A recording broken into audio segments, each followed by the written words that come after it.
Welcome back. In this session what we will be doing is we will be first coding the production planning problem which we have discussed previously, and then we will plug it with optimization algorithm, right. So, we will be plugging it initially with TLBO. So, the first part of the session is going to focus on developing the fitness function file for the production planning problem, right. So, just to recollect the problem, right. So, here we will be having few processes, right. So, in this slide we have shown you only 8 products, but there are 24 such products, right. So, as we can see, product 1 can be produced by 3 process 1, process 2, process 3, 2 can be produced by 4, 5, 3 can be produced by 6, 7 and so on, right. So, we will be having till P54, right. So, 24 products that can be produced by 54 processes. Again, not all products can be produced by every process, right. So, these are the production costs associated with each process. So, process 1, if we operate at low capacity level, we will have a capacity of 70, right. So, 70 units of product per year. So, you can take it as 70 tons per year. Similarly, if we operate it at medium level, it is 135 tons per year, and if we operate it at HJ, it is 270 tons per year, right. So, the production cost is also given, right. So, if we produce 70, the production cost is 50.7. If we produce 135, the production cost is 90.1. If we produce 270, the production cost is 170.7. So, in between these if we produce, so if we produce between 70 and 35, then we will have to use the line connecting 70, 50.7, 135, 90.1 to find out the production cost at any production which is between 70 and 135, right. So, similarly, we will be having this investment cost. So, if we produce 70 units per year, the amount of investment cost that we will require is 55 monetary units per unit of product. If we produce 135, the investment cost is 81.1. If we produce 270, the investment cost is 131.6, right. So, this is true for all the 54 processes, and then we have 3 types of raw material 1, raw material 2, raw material 3. So, at least these first 18 process which we have do not consume raw material 2 and raw material 3, right. So, if you remember the previous slides, some of the rest of the processes consume R2 and R3, right. So, this is the amount of raw material 1 that is required to produce 1 unit of product, right. So, if we decide to produce 70 units from process 1, then it is 0.948 into 70. So, similarly, we are also given the selling price, right. So, if we sell 1 unit of product T1, the amount that we get is 0.975. So, if we produce 100 units over here, then it is 100 into 0.975. So, our first job is to get this data. So, what we will do is we will separate the data. So, we will get all the data over here. So, what we have is a function file, right. So, the name of the function file is production planning data, right. So, you can give any other name that you would want, right. So, we have given production planning data. So, there is no input to this function, right. So, here if you see on the right hand side, we are not passing any input. This function will only give us the output. So, what we will be doing is we will be calling this function whenever we want to evaluate the fitness function, right. So, to get the data we do not need to supply any input, right. So, these are the 3 production levels, right. So, whatever you see in this slide 70, 135, 270, right. So, this is 70, the low level, the medium level is 135, the high level is 270, right. For the second process it is 75, 150, 300. So, 75, 150, 300, right. Like this we have 54 values in each of this variable, right. So, L is a column vector, right. So, it will have 54 rows and 1 column, right. So, we have typed it as a row vector, but you have used the transpose over here. Similarly, M will contain 54 values and H will also contain 54 values. So, we have taken this data LMH into this file, right. Similarly, we need to take the investment cost, right. So, IL denotes the investment cost for the low level. Here if we see the investment cost is over here. So, it is 55, 81 and 131.6. So, 55, 81.1, 131.6, and the second one is 58, 85.1, 132.4. So, 58, 85.1, 132.4. Just like for each production capacity, we will have investment cost, right. So, if we decide to produce 70, the investment cost is going to be 55. If we decide to produce 135, the investment cost would be 81.1. If we decide to produce 270, the investment cost would be 131.6. if we decide to produce anything between 70 and 135, the investment cost has to be calculated using this 55 and 81.1. So that we will be doing later. Right now we are only entering the data whatever we have. So similarly CL, CM, CH indicate the production cost corresponding to L, M and H. So here if we see, the production cost is 50.7, 90.1 and 170.7 for process 1. So CL is 50.7, 90.1, 170.7. Similarly for the second process, it should be 56.8, 103.8 and 196.2. Right. So 56.8, 103.8 and 196.2.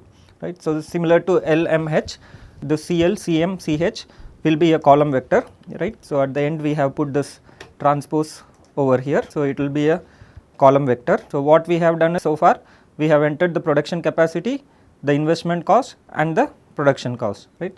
So selling price if we see over here, so this we can write it as 0.975 3 times, right. So because T1 is produced from process 1, process 2, process 3 and no matter from which process it is produced, the production cost is 0.975. So that is why we are repeating this 0.975 3 times, right, 0.975, 0.975, 0.975 and product 2 is produced from product 4 and product 5, right, but the cost is 0.975. So that is why we again have 0.975 twice. So product 3 is produced from process 6 and 7 and the selling price of product 3 is 0.78, right. So we will have 0.78 twice because it can be produced by 2 processes, right. So product T4 can be produced only from process 8 and the selling price is 0.735. So here we have 0.735 just once. So 1.13 is the selling price of product 6, right, and it can be produced by 6 processes, right. So here we have 1, 2, 3, 4, 5 and 6. So we have this 6 times, right. So we could do this or we could do 1.13 into ones of 1 row and 6 columns, right. So this will also give us 1.13 6 times. And then we have product 7 which is produced from 2 processes, right, cost is 0.83, so 0.83, 0.83 and we have product 8 which is produced only from process 18 and the selling price is 0.45. So we have this 0.45 over here. These are the values for the remaining processes. So you can go back and look at the slides, right, and then we have these 3 raw materials, raw material 1, raw material 2, raw material 3. Right. So for example 0.948, 0.9432, 0.949 is the amount of raw material required to produce 1 unit of product, right. So that is why we have 0.948, 0.9432 and 0.949, right. So similarly we have entered the values for the rest of the processes, right. If you look at the entire table, you will see that the first 24 processes do not require raw material 2. So here at least for the 18 you can see. So for raw material 3, the first 37 processes do not require raw material 3. So we have put 0 and then the values given are 6.35, 5.92, 6.678 and these last 9 processes also do not require raw material 3. So we have put that also as zeros. So right now what we have entered is the production capacities at which we know the investment cost and the production cost, the selling price of each product that is coming from each process, right, the amount of raw material that is required for each of the 54 process. So that has been entered, right. So the next thing is to code this information, that which of the processes are producing which product, right. So what we have done is we have defined a variable product, right. So for example this is the first value of product, this is the second value of product, this is the third value of product, right. So there are 54 such values, right. So it indicates what is the product which is produced by that particular process, right. So this is at the first location. So this indicates about process 1. So process 1 produces product 1, process 2 produces product 1, process 3 also produces product 1, right. Process 4, this is process 4 because this is the fourth value in this vector, right. First value, second value, third value and the fourth value. So the fourth and fifth value are 2. So that means the fourth process and the fifth process produce product 2. Right. This is 6, 7, right. So the process 6 and process 7 produce product 3. This is 8, right. So process 8 produces product 4, process 9 produces product 5, right. So this is 10, 11, 12, 13, 14 and 15. So till 15th process product 6 is produced. That is why we have repeated product 6 times, right.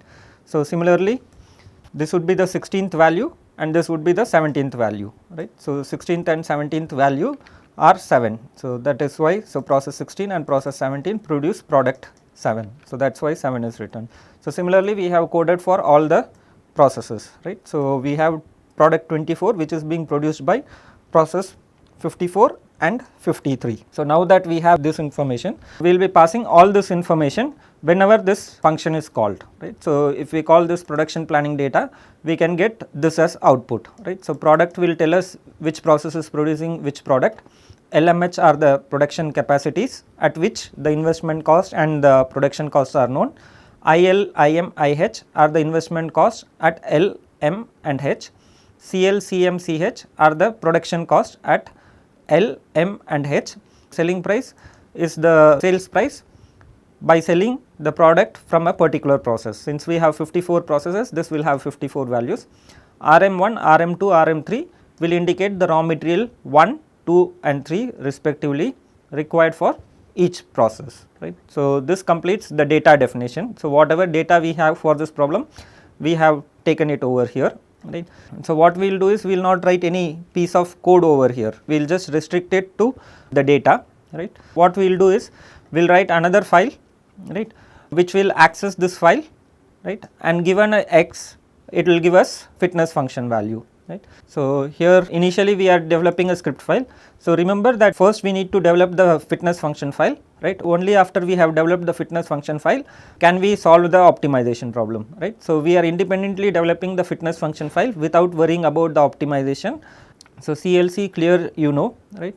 So, as we discussed previously, the algorithm will tell us how much quantity of product has to be produced from each process, and there are 54 processes. When we execute this problem, right, the algorithm is supposed to give us the decision variables, right. So, right now we are not clubbing it into with an optimization algorithm. So, we will define the x ourselves, right. So, initially we define it as zeros of 1 comma 54, 1 rows and 54 column. So, whatever the decision variables we are going to get from the algorithm is going to be in this form. It will have 1 row and 54 columns, right. So, then what we are doing is we are accessing that function which we have written previously, right. So, production planning data. So, this we are accessing over here, right. So, we will get all necessary information over here and we do not need to copy paste this data over here, right. So, we can just access this file. So, that way we can keep the calculation part separate from the data part, right. So, once we have this, what we will first do is calculate the number of processes involved, right. So, that can be determined from the length of any of these vectors, right. So, all these are vectors which will have uniform number of rows, at least in this case wherein we know the data for 54 processes, right. So, we can measure the length of any of this variable and determine the number of process, right. So, let us assume that the amount of budget that is available to us is 1000, the amount of raw material 1 which is available to us as 500 and the amount of raw material 2 that is available to us is 500. So, whatever production plan we come up with, right, it should not exceed these values, right. For any production plan, if the investment cost is going to be greater than 1000, then it is not going to be a feasible plan, right. So, we will incur penalty. Similarly, for raw material 1 and raw material 2, it has to be less than 500, right. So, here line 18 to 23, we are defining 6 variables, right, 6 variables. This variable PC will contain the production cost for each process. Remember, this PC is different from this CL. CL also contains production cost, but this is the production cost for the production indicated by L, right. But when we are solving an optimization problem, it is not necessary that we will be either producing L, M or H, right. So, we may be even be producing between L and M or between M and H, or we may even choose not to produce it, right. So, for whatever amount we are deciding to produce, we need to calculate the production cost. So, that is why we are defining this variable PC, right. So, for each process we will have a production cost. Initially we are defining it with zeros of number of rows is n process, which is 54 in this case, and 1 column, right. So, similarly for each process we are finding out what would be the investment cost. So, IL, IM, IH indicates the investment cost at L, M and H, right, but we might have a production which is not necessarily L, M, H, it may be 0 or between L and H, right. So, for that we need to calculate the investment cost accordingly. So, that will be the investment cost over here. Raw material 1 required and raw material 2 required. So, these two variables will store the amount of raw material 1 that is required for each process, amount of raw material 2 that is required for each process. So, we will be using this variable revenue to store the amount of revenue we get from each process, right, and then we will sum it up to find out the total revenue. But what is the revenue obtained from each process will be calculated and stored in this vector revenue, right. So, again it has 54 values for this data. So, then if you remember, we also have a domain hole constraint, right. So, any value has to be greater than or equal to L, or it has to be less than or equal to H, or it can be 0, right. So, if it is greater than 0 but less than L, right, then we will have to assign a penalty. So, as discussed earlier, what we will be doing is, if something is greater than 0 but less than L, we will assign a penalty of 10 power 5, right. So, but we are not going to assign it for every variable, we are only going to assign it for variable which violates. So, what we are doing is, we are defining a variable penalty underscore domain, right. Initially it is having a values of 0.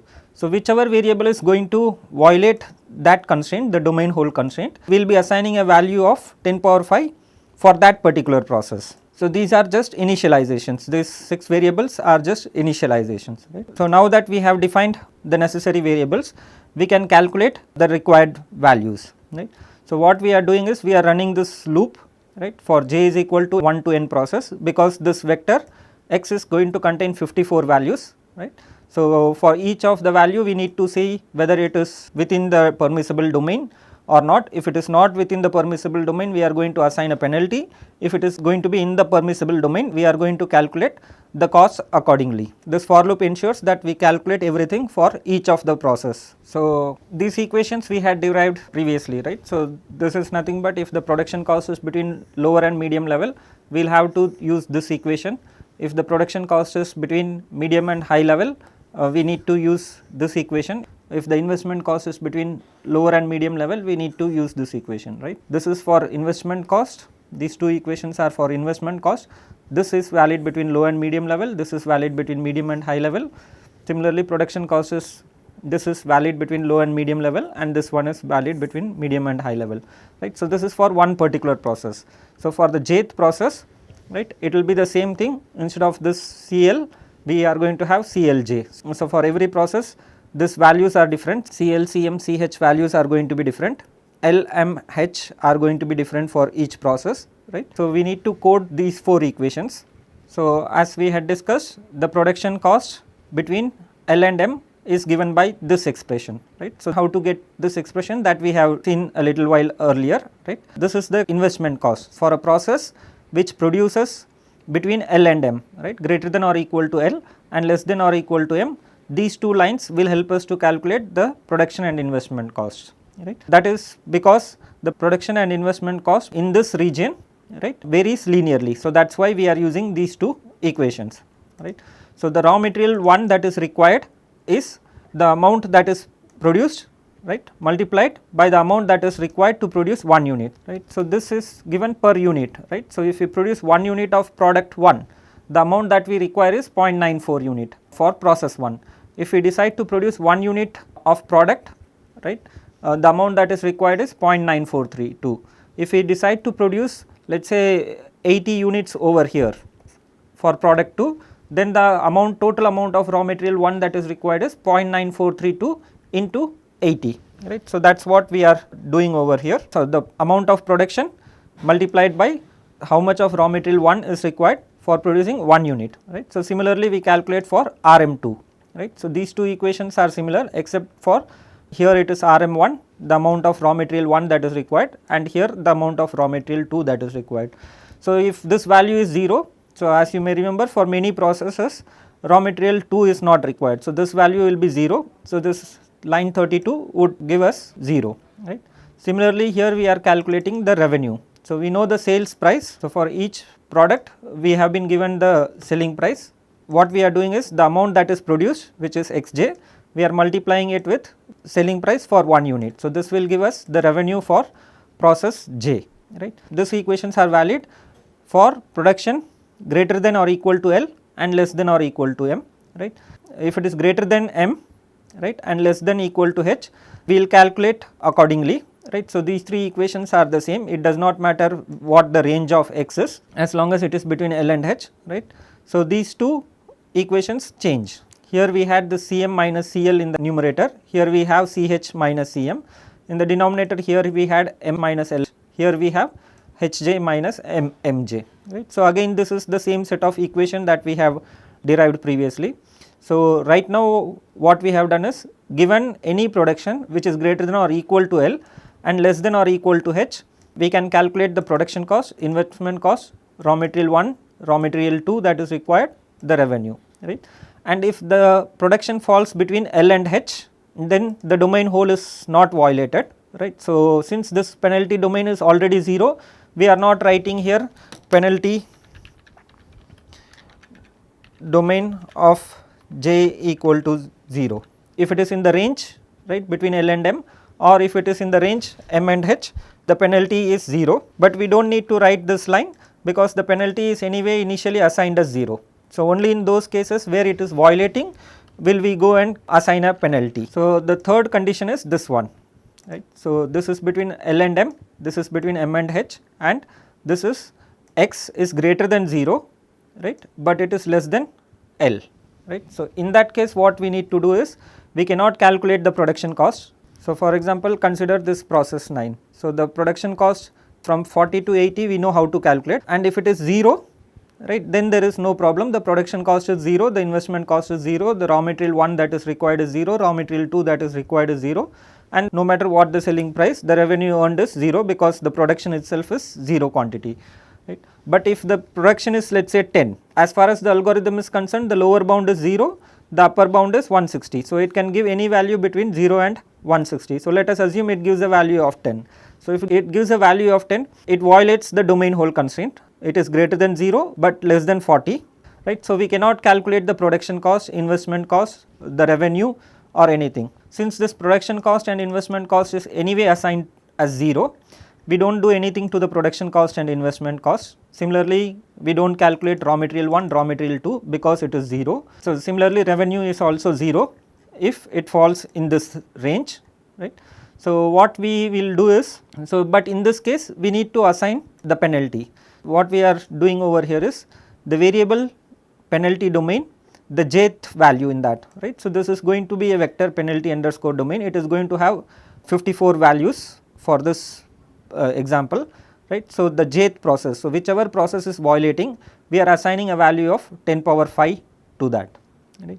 So, this section, so line 25 to 47 will help us to calculate the production cost, the investment cost, the raw material 1, the raw material 2, the revenue, and it also assigns penalty wherever the domain hole constraint is violated, right.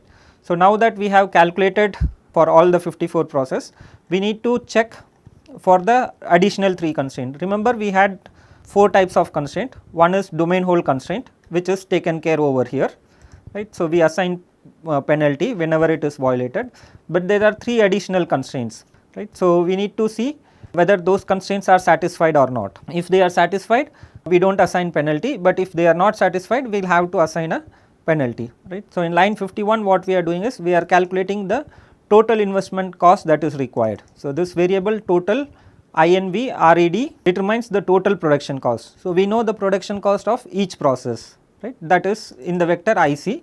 So, here what we are doing is, we are merely summing that vector.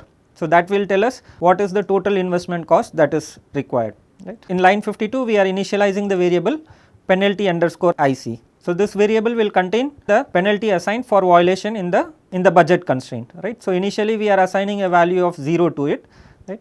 So, then we are making a check over here. So, what is the total investment that is required is given by this, and what is the budget that is available is given over here, right. So, we have defined budget as 1000 in this case. So, if this condition is satisfied, we are actually violating a constraint, that the total investment which is required is greater than budget, right. So, we are violating that constraint. So, if we are violating the constraint, we need to assign penalty, right. So, here we are calculating penalty underscore IC incurred because of the violation in the budget constraint, right. So, penalty underscore IC is whatever investment is required minus the budget, right. So, let us say the investment required is 1200, right. So, this will be 1200 minus budget. So, budget in this case is 1000. So, it will be 1200 minus 1000 the whole square. So, that is the penalty which will be assigned for violating the investment cost constraint. So, on the contrary, if the value of total RED is 800, let us say, and the budget is 1000, right. So, what we are saying is amount of budget that is available is 1000, how much we are utilizing is only 800, right. So, it does not satisfy this condition. So, if it does not satisfy this condition means the solution is not violating. If it is not violating, then no penalty is to be assigned. In that case, penalty underscore IC will remain as 0. Similarly, right, in this section we calculate the penalty which is incurred if the solution violates the constraint related to raw material 1, right. So, the amount of raw material 1 which is available is avail raw 1. What is required is summation of the individual required. So, remember we had calculated for each process over here, for each of the J process as to how much of raw material 1 is required, right. So, if we sum all of those values, that will tell us how much of total raw material 1 is required, and then we are checking for the constraint over here, right. So, if it is less or equal, then we do not need to assign a penalty. If it is greater, we need to assign a penalty over here. This line 57 to 61 is for assigning the penalty for violating the constraint of raw material 1. So, this is similar to line 57 to 61. Here we are checking for the violation in raw material 2. So, now what we have done is we have calculated the production cost for each process, we have calculated the revenue earned from each process, and we have also checked for the 4 types of constraint, right. So, the constraint on raw material 1, the constraint on raw material 2, the constraint on investment cost, as well as the domain hole constraint, right. So, now the objective function was revenue minus production cost, right. So, revenue is a vector which contains the revenue earned from each of the process, right. So, if we sum this, it will tell us the total revenue which is earned, right. So, PC contains the production cost for each process. If we sum it up, it tells us the total production cost. So, this is the total revenue which we earn minus the total production cost, right. So, that is our profit, right. Since our problem is a maximization problem, right, and all the algorithms which we wrote are minimization algorithm. So, what we are doing is we are converting our maximization problem into a minimization problem by writing minus profit over here, right. So, as we discussed earlier, a maximization problem can be converted to a minimization problem by multiplying the objective function with a negative sign, right. So, this minus profit is because of that, right, and then we need to add the total penalty. Penalty underscore IC is the violation due to the investment cost. Penalty underscore R1 is the penalty incurred for violating the raw material 1 constraint. Penalty underscore R2 is the amount of penalty incurred for violating the constraint on raw material 2, right, and penalty underscore domain is a vector, right. So, for all those processes wherein we have violated, we need to sum the penalty. So, the total penalty is sum of penalty underscore domain. So, this will be a scalar, right. Penalty underscore R will be a scalar, penalty underscore IC will be a scalar, right, whereas this penalty underscore domain is a vector, right. So, that is why we are summing it up, right. So, this part, right, is the total penalty, right, and we are multiplying it by a very large value, right, the penalty factor, so as to get the fitness function value, right. So, this completes the determination of fitness function, right. So, if we are given a solution, so this file can help us to find out the profit and the violation in all the constraint, if any, right. So, if there are no violation, if a solution satisfies all the constraint, all of this would be 0, right, and the fitness function would be nothing but the objective function, right. But if some of the variables violate the constraints, right, then an appropriate penalty is calculated and added to the objective function. Now that we have coded the objective function file or the fitness function file in this case, because we have constraints, right, let us actually run it in debug mode, right, so that we can make sure that it is working fine before plugging it with any optimization algorithm, right. So, let me put a breakpoint over here, let me execute this, right. So, Right now remember we are not running the optimization problem, we are merely checking whether this file is working fine or not. So, this x is supposed to come from the algorithm, right, but since we are not plugging it with any optimization algorithm as of now, we are initializing it with zeros, right. So, for zeros, if you think about it, when all the decision variables are 0, so what we are saying is there is no production from any of the process. So, this solution will not violate the domain constraint, right, because 0 is permissible. Similarly, the consumption of raw materials will be 0 for this solution. Similarly, the investment cost for this solution will also be 0 and the production cost will also be 0 and the revenue will also turn out to be 0. So, basically what the fitness function what we are expecting is 0, right. So, let us see if that is we are getting that properly or not. If we get that properly, then at least for that solution we are not having problem. Then we will check for couple of other x values and then we will plug it with an optimization algorithm. Here we are just calling this function production planning data. So, it will get us all the data. So, here if we see whose there is just x, right. So, now if we look at this whose, then we have got all the data, right. So, CL, so this is CL, CM, CH, right. So, if you want we can just do CL, CM, CH, L, M, H, right. IL, IM, IH. So, if we look at this data, so this is the table which we have been seeing, right. So, let me just change the format, right.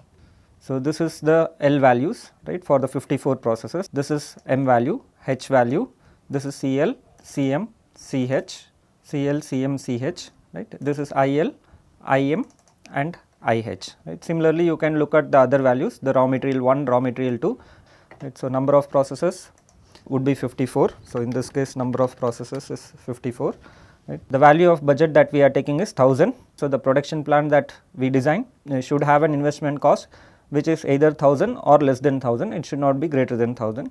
Similarly, the raw material quantity which is available is 500, 500, right. So, this is just assignment.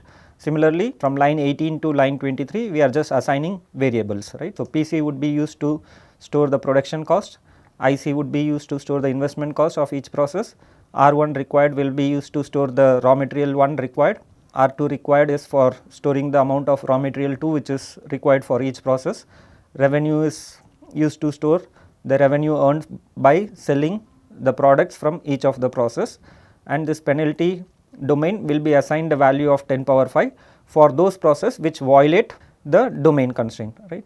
Till line 23 we are just initializing the variables, right. So, now we are running this loop for each value in x, right. Since all the values are 0, it will not go into this loop, right. So, L of 1 is 70, M of 1 is 135 and H of 1 is 270, right. So, what we currently have is 0. So, 0 will not fall in this range, it will not fall it in this range and it will not even fall in this range, right. So, what we are doing is if it is 0, we are not calculating the production cost, investment cost or revenue or the raw materials. So, this is for the first process. So, for the second process again it will not go in any of this condition, right. So, because it is 0. So, even for third process it will not go into any of these conditions, right. So, let me just put a breakpoint over here and continue. So, what it has done now is it has calculated the production cost, the investment cost, the raw materials required and the revenue for all the 54 processes. Let me just clear this, right. So, now we are calculating the total investment that is required, right. So, IC is currently it will have a value of zeros because we initialized with zeros over here, right, and we did not assign any value to it, right. So, this is going to be 0, right. So, penalty we are initializing it to be 0. So, the budget which is available to us is 1000 and what we require is only 0. So, this condition 0 is not greater than 1000. So, it will not go into this if condition, right. Similarly, penalty underscore R1 we are assigning it to be 0 initially, right. The raw material that we require is again 0, right, and the available amount of raw material is 500. So, it again does not go into this condition. So, penalty underscore R2 is the same thing, right. Since we have all the variables as 0, it is not getting into this condition. So, profit would be again 0, right. So, revenue is 0 for all the processes. So, sum of that will be also 0. Similarly, production cost, we did not calculate the production cost at anywhere, right. We initialized it to 0.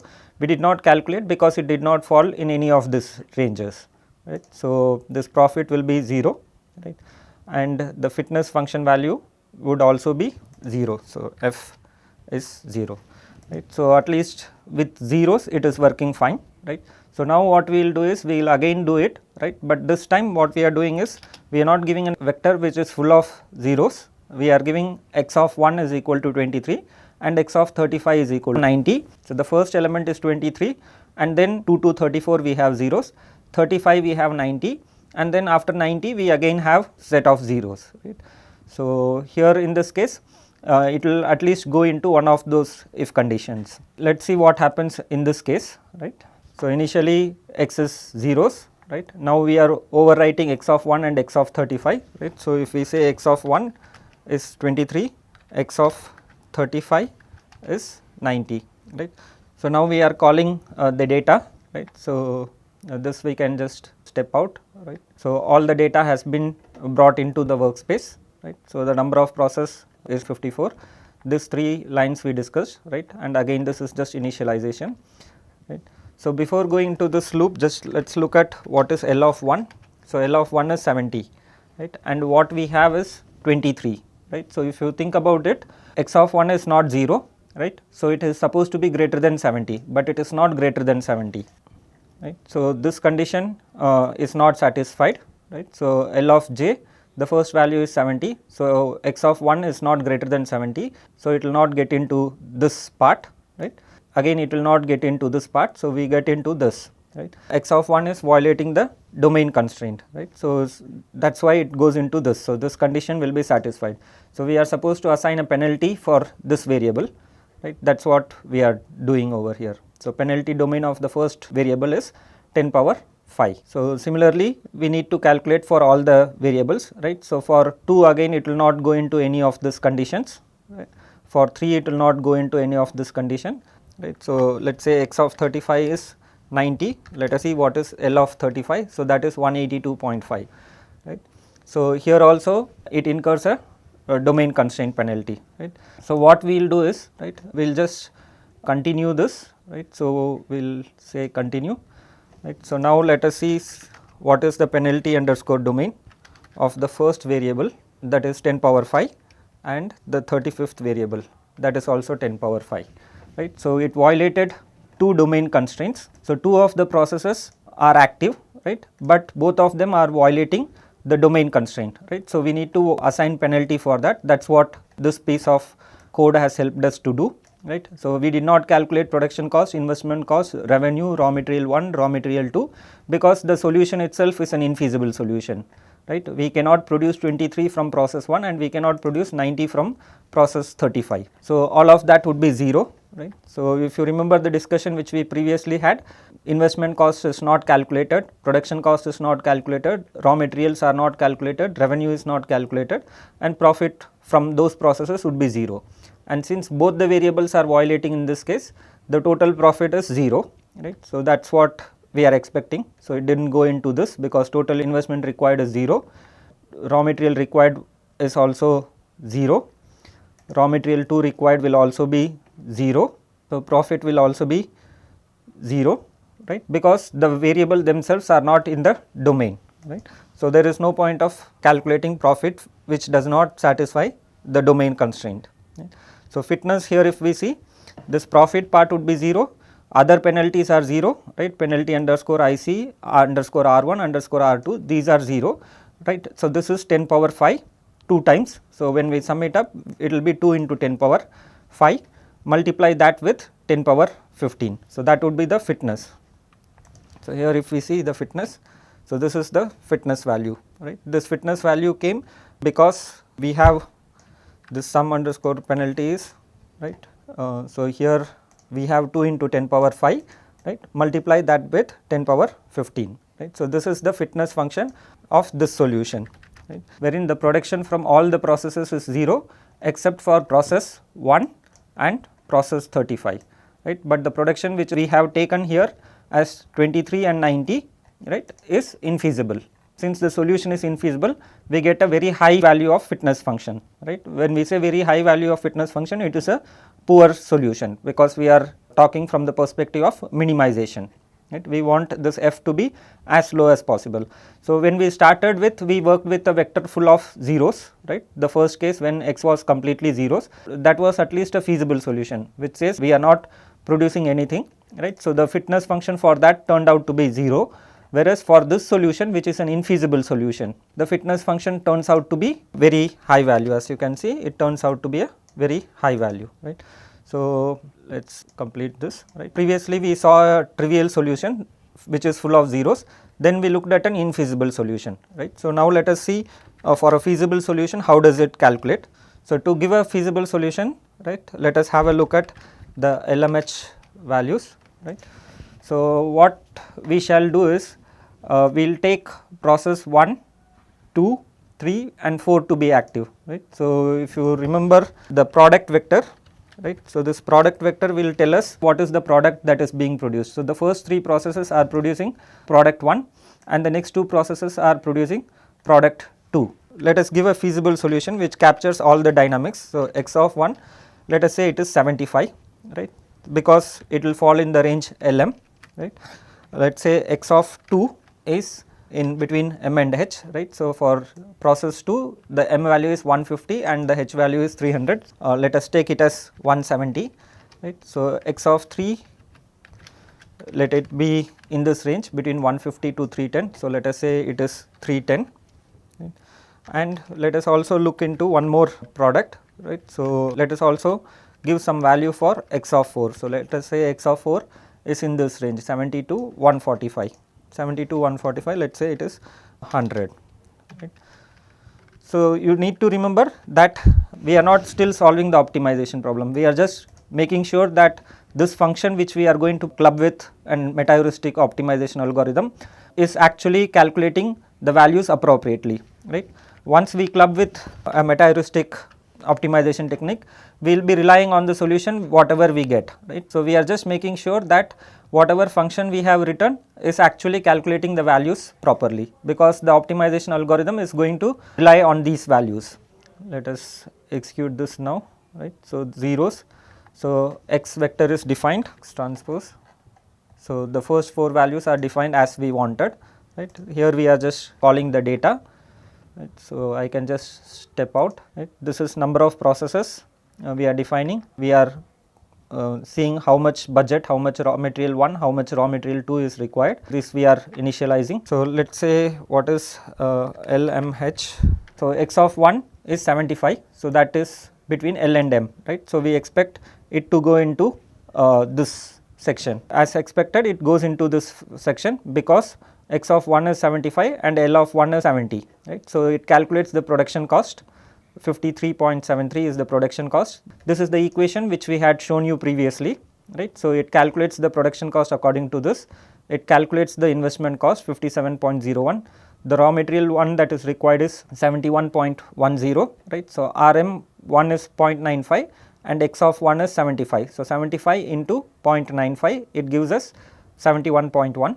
Similarly, we are calculating what is the amount of raw material 2 that is required, right. So, the raw material 2 that is required for this production is 0 because RM2 of 1 is 0. So, the revenue is 73.3, right. So, the sale price of 1 is 0.97 and we are producing 75. So, 75 into 0.97 gives us 73.13, right. So, that is for process 1, right. So, process 2, if you remember, we had taken a value such that it goes into this section, right. So, here again we are calculating the production cost, right, 116.12, investment cost is 91.41. So, raw material 1 that is required is 160.34, raw material 2 required is 0, the revenue earned from selling the products which come out of process 2 is 165.75, right, and this we can continue for the other processes, right. So, for x3 also it goes between m and h, right.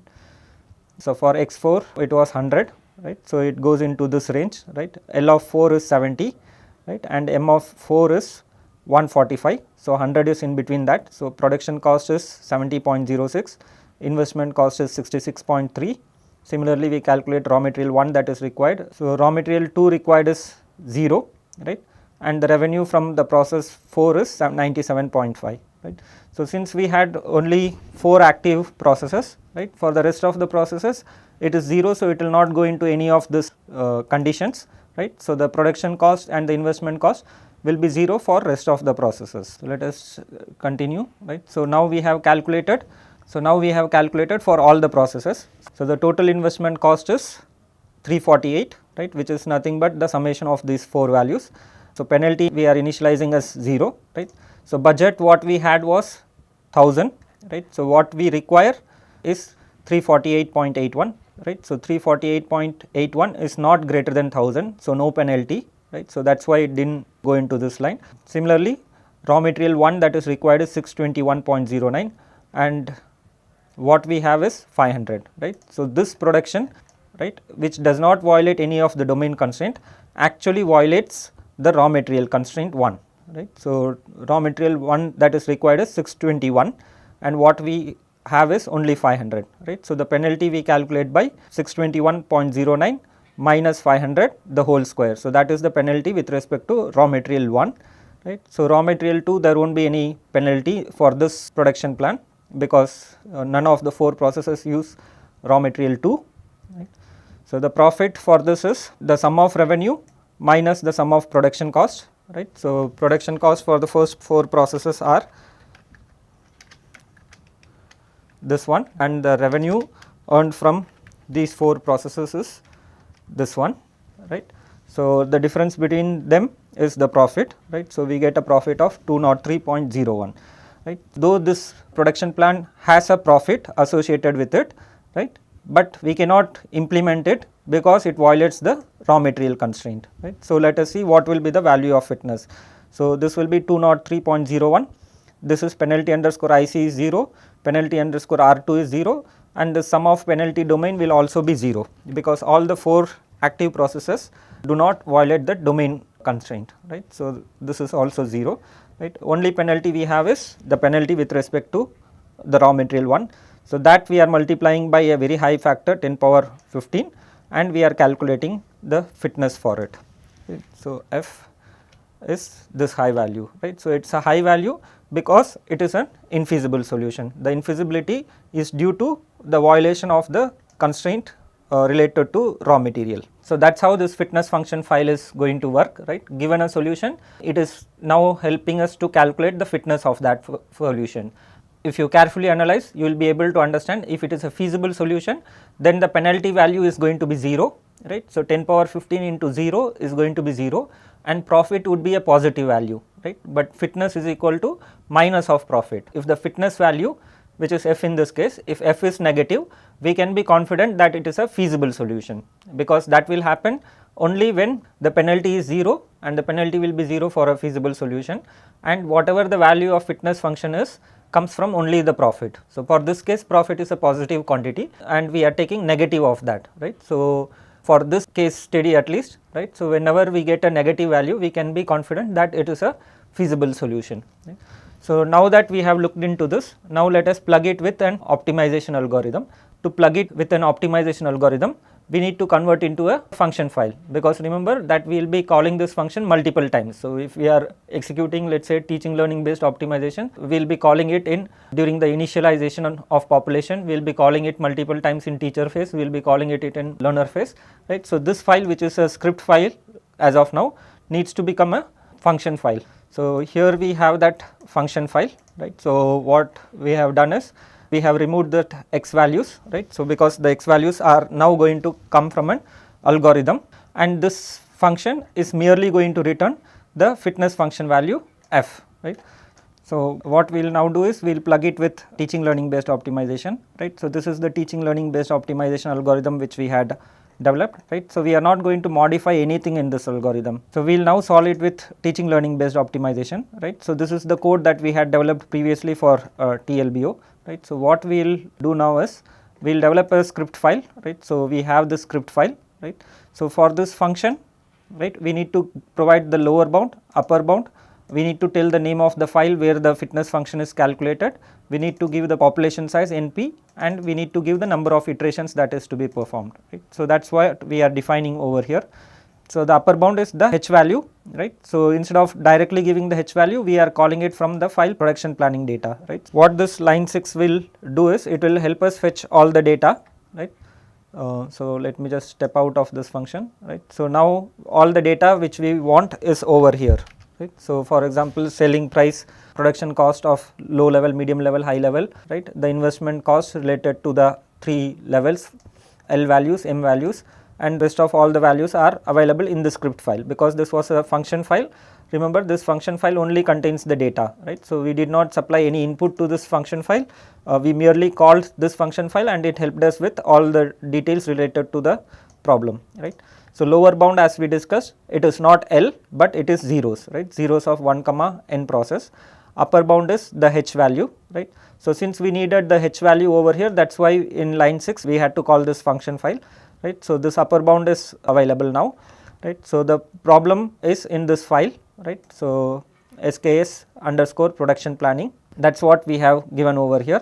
So, the lower bound is given, the upper bound is given, the file to determine the fitness function value is also given, right. So, with respect to problem, we require 3 things which have been defined, right. This NP is the population size, T is the number of iterations, right. So, this RNG we have discussed previously, it helps to control the random numbers, right. So, that if required we can regenerate the results, right. We are fixing the algorithm to be twistor algorithm and we are fixing the seed to be 1. So, now what we are doing is, we are providing all the required details to the TLB algorithm. Only now that we are solving it as an optimization problem, right. So, what we expect from the TLB algorithm is the best solution, right, best solution as in like what are the decision variables. So, from which process how much is to be produced, that is what we will get in best solve, and for that solution what is the fitness function value, that is what we will get with this variable best fitness. The variable best fit iter will tell us the best function value, right, in every iteration. P is the population that we have in the last iteration and F is the corresponding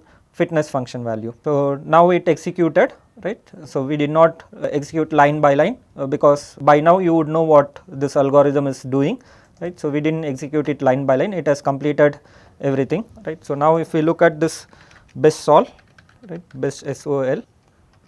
So, this is the solution it has, right. So, all this, the production from all this process is 0, from this process it is 317.11, 0, 0, 540 and again zeros, 724, 680, right. So, these are the decision variables, right. So, if we want to know from which process we are getting what is the value, what we can do is, the way we have arranged the decision variable is, the first variable will indicate what is the production from process 1, the second variable will indicate what is the production from process 2, right.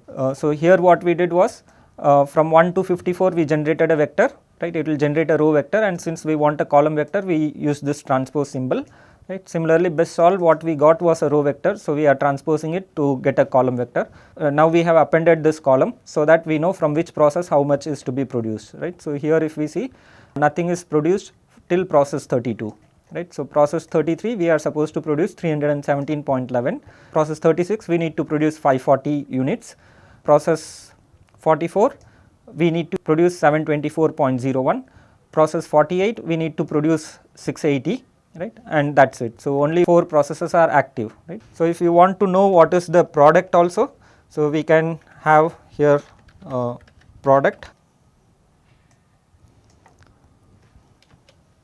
Right. So, this product vector we had discussed that each value will tell what is the product that is produced. So, for example, the first 3 values are 1. So, that means process 1, process 2, process 3 produce product 1. That is how we had assigned this variable product, right. So, now we have product in the first column, right. So, let us go to the non-zero values. So, this is to be interpreted as, from process 33 we need to produce 317.11 and the product that is produced by process 33 is product 15. Right. Similarly, this is product 17 is being produced from process 36 and the production quantity is 540. Over here the product 20 is being produced using process 44. So, product 20 we can use 43, 44, 45, but the algorithm has chosen 44 for the optimal solution. So, product 20 from process 44 the amount of production is 724.01. Similarly, over here product 21 is being produced from process 48 and the amount of production is 680. So, that is how we analyze this best sol, right. So, let us look at what is best fitness. Best fitness is the fitness function associated with this solution, right. So, it is negative. We had discussed previously, at least for this case study with this data, a negative value will indicate a feasible solution. So, this is a feasible solution, what we have is a feasible solution. So, if you go back and plug this solution into this file SKS_production planning, you can calculate what is the raw material that is required, what is the investment cost that is required. So, all that post optimality analysis can be done, right. So, for this solution the fitness value is minus 413.80. For the current case this will happen only when the penalty is 0. So, the profit that we have is 413.80. Remember what the algorithm has solved is a minimization problem and what we had is a maximization problem, right. So, whatever value we get from the algorithm we need to multiply it by a minus sign, right. So, the actual profit is 413.80, though it shows minus 413, it shows it with respect to the fitness, but the profit is 413.80, right. We will come to this best fit iter a little bit later, right. Let us look at what is the population, what is P, right. So, P is the population in the last iteration. So, since it is going to have 54 values, let us look at it in the workspace, right. So, the P is over here. So, this we will have 100 rows, right, because each row indicates a population member and each column indicates the variable. So, we will have 54 columns, right. So, if we keep going we should have value till 54, right. So, each of this is a solution, right. So, you can see that lot of these values have become 0. So, 0 means from that process we are not producing anything, right. So, the fitness function corresponding to each of the solutions. So, these are the solution, not only the optimal solution, the algorithm also gives us 99 other solutions, right. So, if you want to look at the fitness of this 100 solution, it will be in the vector f. Let us look into the vector f over here, right. So, here if we see many of these solutions are still infeasible, right. So, all of these are infeasible, only those which have a negative sign are feasible, right. So, this is the fitness function corresponding to each of the 100 solutions. As a small post optimality analysis, what we can do is we can say sort of f, right. So, this is f that has been sorted, right. So, out of 100 solutions 3, 4, 5, 6, 7, 8, 9. So, even after 100 iterations, right, out of the 100 population member we have only 9 feasible solutions. So, the rest of these solutions are infeasible solutions, that is the meaning of this P and F, right. So, now let us look at best fit iter, right.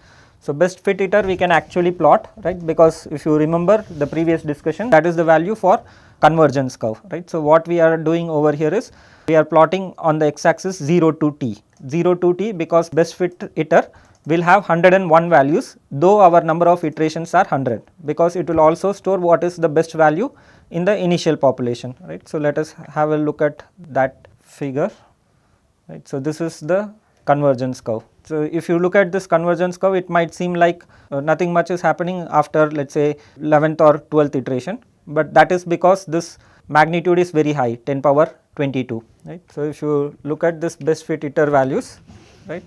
So, initial population had a fitness of this one, the best member in the initial population had a fitness of this value, right, and as iteration progressed the solution started to improve, right, and even after getting this minus 270 it kept improving, this minus 320 stayed on for considerable number of iteration and then minus 338 and minus 362, right, minus 367, minus 374, minus 400, then 413, right, and so on. So, minus 413.8 is what is the best value that we have. So, this should be minus 413.80, right.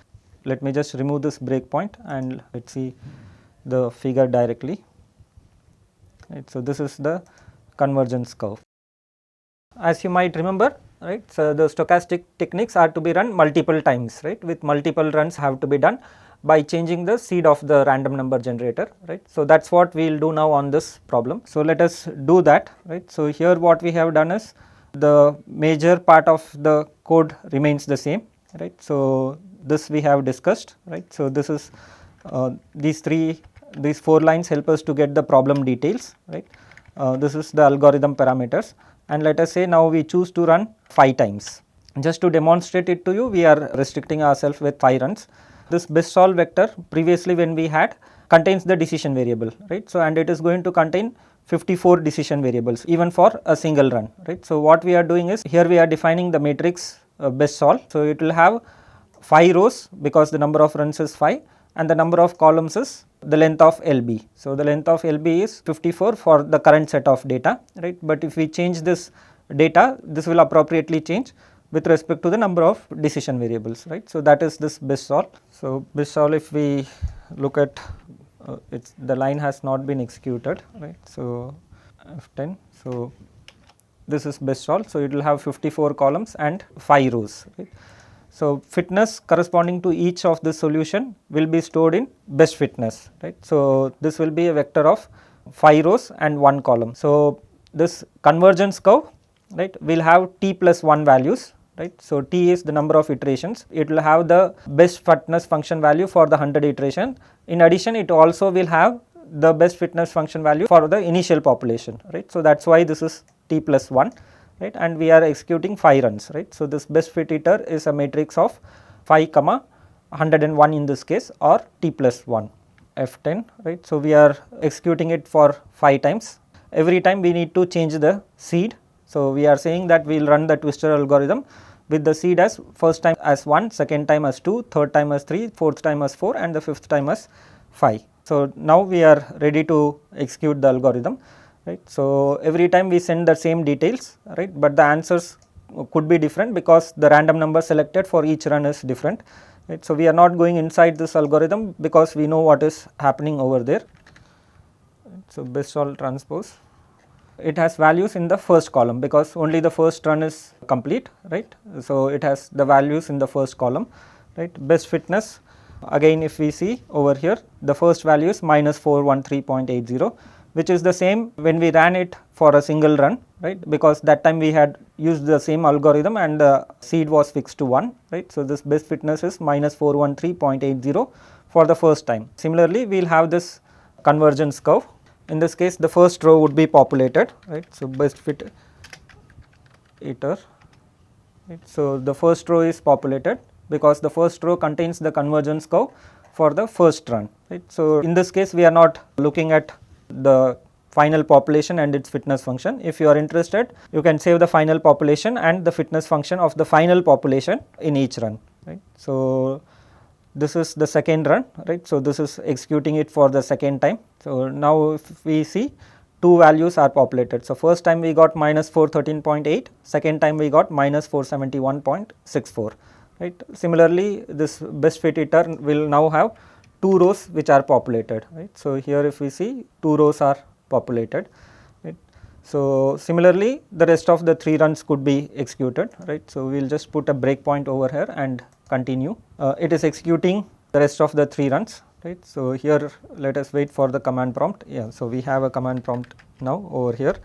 So, best fitness, if we see, it has 5 values, right. So, this is the best solution which we got in the first run, this is the best solution which we got in the second run, this is the fitness function value of the best solution in the third run and the fourth run and the fifth run, right. So, right now if we see, third run gives us the best solution, right, because it has the lowest value, right. So, this best fitness is the fitness function value and it is for minimization, right. If you are talking about profit, then these are the profit, right. So, the maximum profit we get is 653.76, right, or the minimum fitness is minus 653.76.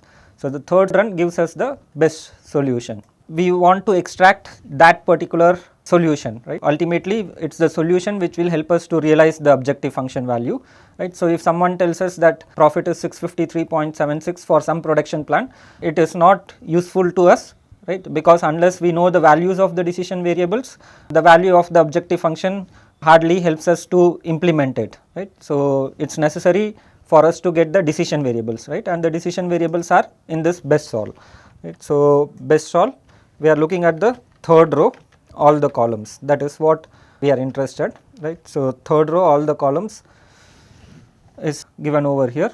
So, for the third run, the best solution is process 1 is to be used to produce 270, process 17, right, this is 16, this is 17, this is 18 because it writes 16 through 18 over here. So, process 17 is to be used to produce 200, and then process 41 is to be used to produce 50, process 46 and 48 are used to produce 680 and 452.04, and process 49 is to be used to produce 489.98, right. So, that is the production plan.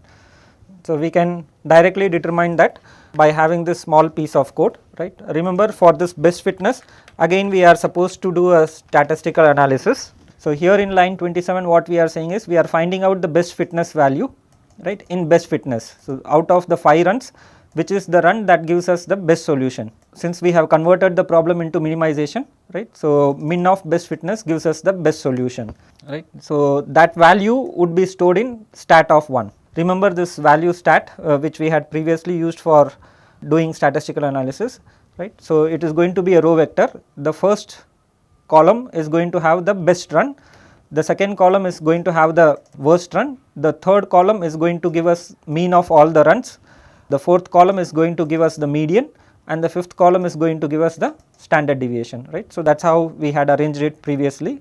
Stat will be a row vector, first column is best solution, second column worst solution, third column mean, fourth column median, and fifth column is the standard deviation in this 5 runs, right. So, here what we are doing, in addition to getting this value, right, of minus 653.76, we are also getting the location which run it is occurring, right. So, that will be stored in int. Remember, this min function we have used multiple times. In addition to giving the best value, it can also give us where it is located, right. So, where it is located is required so that we can extract that solution from this best solve, right. So, that is why we are having this ind over here. It is just name of a variable. So, if we just execute this, right. So, now if we see this variable stat,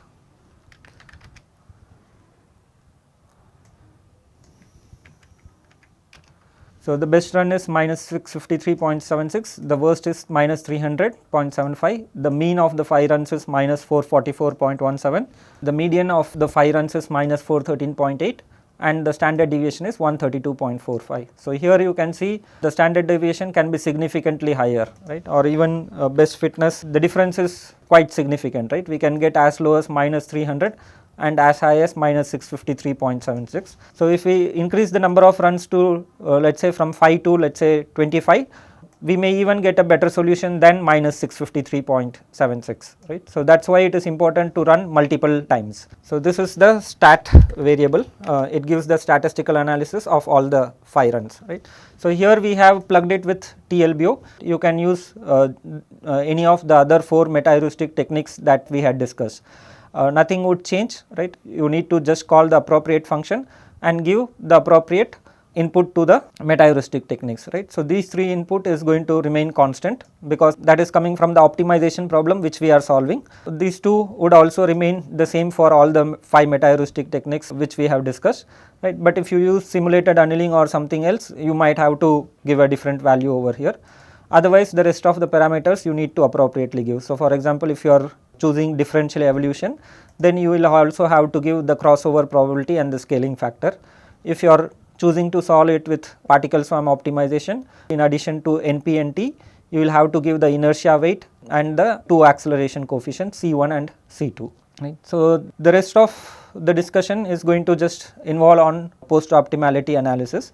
Right. So, what we are doing over here is this best solution, if we see, it contains, so the third run is what we are interested, right. So, right now it is displaying all the 0.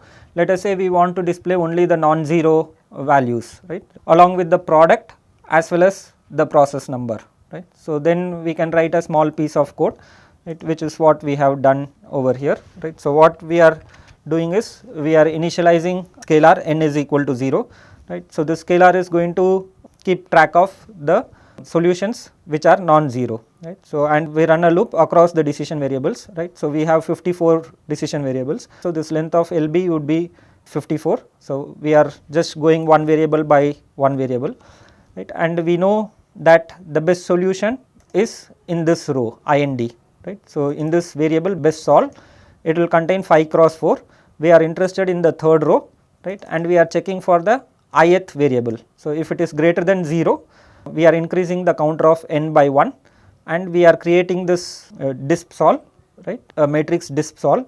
So, this is just to display the solution, right. So, what we are doing here is we are stacking the product number, right. This variable product contains which process produces which product, right. So, we are saying product of I, right, what is the ith value in this vector product, and the value I, right, the value I, because the location I indicates the process number. That is how we have defined our decision variable, and this best sol of int comma I will give us the value, the exact value, right. So, for example, now I is 1, right. So, if we say what is best sol of 3 comma 1, right. So, best sol of 3 comma 1 is 270, right. So, it will put 270 over here, right, and it will come inside this loop only if this value is non-zero, right. If it had been a 0 value, it would not come inside this if condition, it will not satisfy this if condition and it will not come over here, right.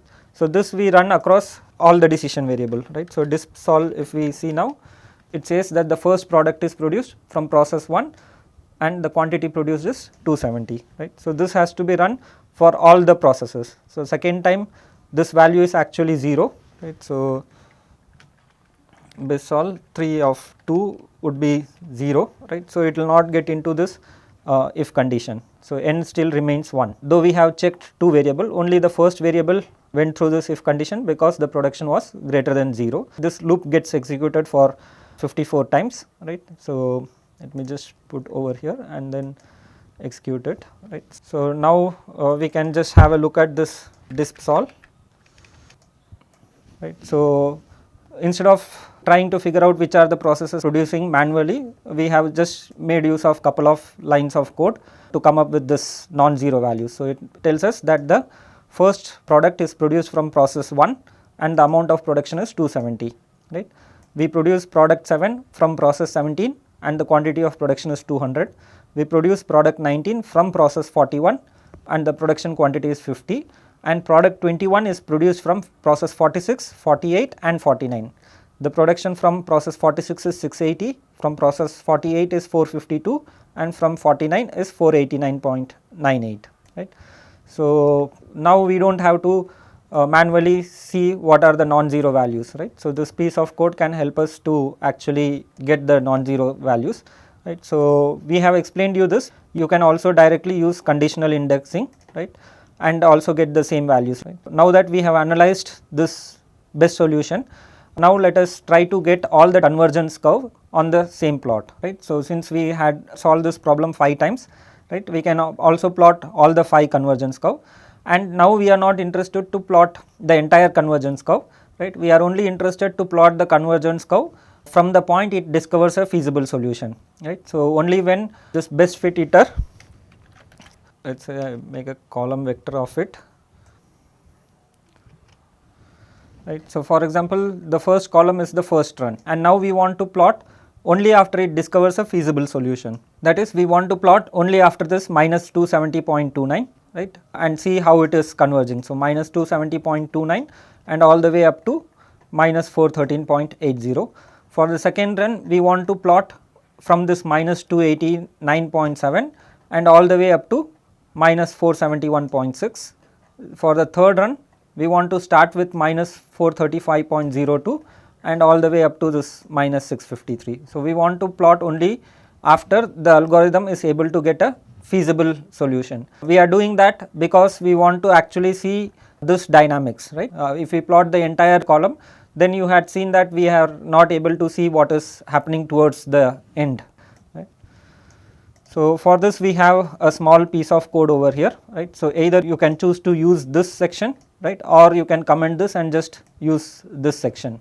So, again similar to this, we are having a counter n is equal to 0, right, and we check for each value of best fit iter. So, best fit iter is going to have j columns, right. So, we start from j is equal to 1 and go up to t plus 1, right, t plus 1 because we have, in addition to t iterations, we also have the initial population, right.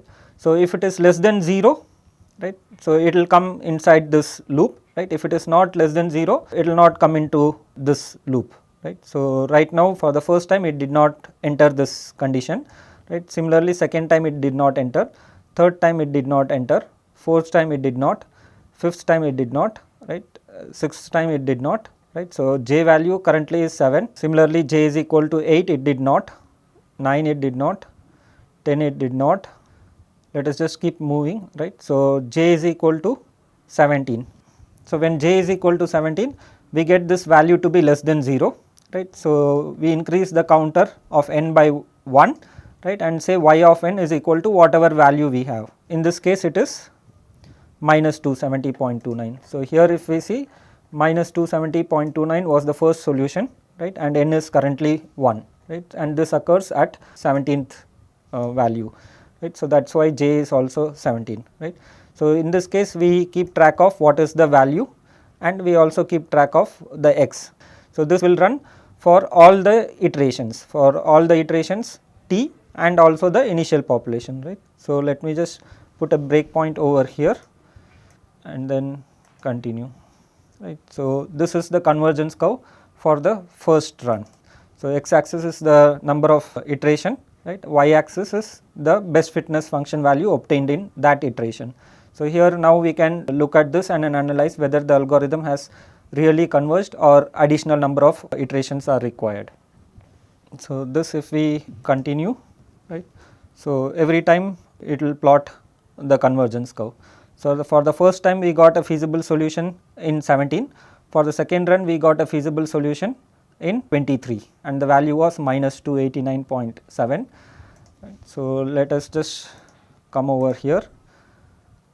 So, now we have all the convergence curve. So, that completes this session. In this session what we have done is we have implemented the fitness function file for the production planning problem and then we independently checked it before deploying it with any optimization algorithm. When we were reasonably sure that the fitness function file is doing things correctly, we plugged it with the optimization algorithm, right, and then we executed multiple runs on it and then did a statistical analysis, right. So, after statistical analysis we just did some post optimality analysis wherein we looked at the convergence curve and we also saw how to plot the convergence curve. With that we will conclude this session. Thank you.